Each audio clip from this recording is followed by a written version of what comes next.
Yo, what's going on, people? How you doing? My name's Firesis. If you don't know, you better get to know. So, I hope everyone's good and everyone's been practicing the attitude of gratitude and everyone's feeling the festivity because Christmas is upon us. And we do need some kind of, fun and all that. So, I'm looking forward to that. But today, I want to talk about the children, youth, and how I feel that during the pandemic, I feel like there's been a lot of, support for adults, online in general, like, people like doing videos just like this, showing support, for mental health and stuff. But I haven't seen much about the children, and how they're dealing with it. And I feel like if we stop and think, raw, look how it's affected us as adults, Imagine like a child that is, especially the small ones that are used to going to school, playing with their friends, going to the activities, maybe coming back, going out and playing again, going to an activity. It's a lot for them. They was locked down in a house really, for several months, of no outside activity. Remember, not some children as well don't even have a sibling. So imagine that as well. So they're not even having no interaction with no other child. That has got to be probably one of the hardest things, to go through, because as children, we all know as adults, we think, oh man, I remember when we was kids, we all do that with a smile on our face because they were the best days. Yeah, there was no stress, there's no worries. I remember I was always outside playing. From I got in from school, I'm out, riding, playing with my friends. So for them, a big chunk of their life, is going to be missing, because no one's been through this before, so for them, can you imagine how they're feeling, that and the after effect that it's going to have? You might have children that are less social now, that don't even want to talk to people as much, or probably even falling out with an activity that they used to do. They no longer want to do that activity because they've had such a long break, so it's important really that we talk to our children about what they're feeling, and how the pandemic has affected them, and give them the support that they need, especially with teenage boys, because I feel they're already going through the changes anyway. So with the puberty, some children might be transitioning from primary to secondary again. That's a big thing, So with teenage boys, I feel like there's always been, and this is not new, with boys in general, there's always been that pressure, like, oh, boys must not cry. You got to be strong. You're a boy. You shouldn't be doing that. You're a boy. You shouldn't be... It's that what boys feel like they must not do. But I'm here to tell you, boys, listen, it's okay to not feel okay. It's okay to cry. Don't let no one tell you because you're a boy, you can't let out your emotions, because the point is, and the real thing is, you shouldn't be bottling anything in. If you feel it, it needs to come out, and parents, adults, we need to be the support system for these boys, because what's going to happen is they're going to go and channel it somewhere else. They're going to get the support somewhere else where people can actually manipulate the situation, and then they feel like, oh yeah, that person listens to me, but actually no, they're listening to you to manipulate a situation to get something out of you. So for us as parents and as adults, it's important that we stop and think, hold on, I know how I feel when I'm going through some things. So as a child, imagine what they're going through. You see, for us, we can get up and we can decide, right, I'm going to go here, I'm going to go there, I'm going to do this. For children, they can't do that because they need your consent. And if you say no, that's like, okay, well, I can't go then. So they now can't channel what they need to channel because you didn't say yes.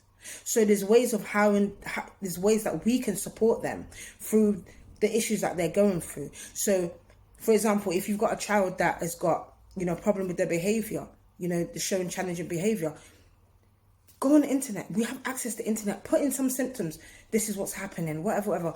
Even if you can't get the support through the system, there's ways that you can book counselling for your child yourself. I know it's expensive, but listen, we all have to sacrifice sometimes. The same way we save up for holidays, we save up for cars, we save up for this, the same way we can save up for our children's mental health as well. It's important. Yeah. Same thing with school. If they're struggling in some kind of subject, maths, history, whatever, again, there's online tutoring that is there available for your child. Yeah, we have been given the internet, so we need to make it work for us, not just for browsing and looking on celebrities. And no, make it work for us. Make sure that we're doing something impactful on our lives and our children's lives, because the children are the future, you know. And boys, please remember what I'm telling you. Don't let no one tell you you gotta be strong, you can't cry. And of course, yes, it is important to be strong, but everyone has a different strength system. And as parents, we must actually realize and think, you know what, maybe that child is just not cut out for this right now. But it's our job to build them up to that point. You know, for example, for me, I was raised Jamaican heritage, so my family's Jamaican, and it's always been like, yeah, you mustn't do that, you mustn't cry, but actually, why not? Do you see what I'm trying to say? If that's what I feel, then why not? Because I'm human. We're not all built the same. So just because you may not have done that, or you was told not to do that and you conform, I'm not you, and the same way my children can turn around and say, but mum, that's you, that's not me. And I'll say, yeah, you're right. But my job is to give them the tools to support them to get rid of whatever issues they're going through. Yeah. So especially during the pandemic, there's a lot more things going on in the TV, like with Black history and stuff. And you know what? I've been watching and thinking, wow, I can't imagine what my grandparents went through, my ancestors went through, my parents went through. And I can look and think, actually what we complain about is nothing what they went through, but at the same time we have to still acknowledge, but we may be going through pain still. Well, we are going through pain still, so just because they experienced racism to a different degree, it doesn't mean we don't go through racism as well. We do, yeah, but we to a different level, but we still feel the hurt, right? We still feel the frustration. So that's the same thing, the same logic with the children, that we can't always say to them, oh, it's okay, you be fine. Do you know what I went through? That's nothing compared to... No, stop and think. How are they feeling? How can I get them past this part of their life? How can I build their confidence? How can I allow them to let the emotions out, but at the same time deal with the situation that is troubling them, So... yeah, that's it really. Let's support the kids, because the kids are the future, especially our boys. Remember that there's so much going on in their heads, and now I have a boy, and he's getting big, and, it's made me think like, you know what, they're different to girls, like, and I don't even know when my daughter gets that age. I'm scared. But, at the moment I'm having to deal with, a teenage boy, so I know for a fact that I'm going to be giving him all the support that he needs. And if he needs to cry, I'm going to let him cry. And I'm going to make him know that it's all right to cry, because you know what? It means that you've got something building up and it needs to be dealt with. So I'm here to help you. I'm here to get you past this point, so you can then progress and you can flourish. Don't let them bottle it in, because when it bottles in, that's when more things happen. Things are just going to get worse and worse and worse. And you'll be like, what's going on with you? But it's actually because you missed the red flags. It's actually because you didn't stop and think, how can I get past this point with my child? Sometimes we can be so self-obsessed with our own issues, with our own problems in life, and we forget about the children's problems. I mean, look, I'm going to put my hands up. I know how many times that my children's come to me, mom, and I'm like, no, not now, because I'm doing something, right?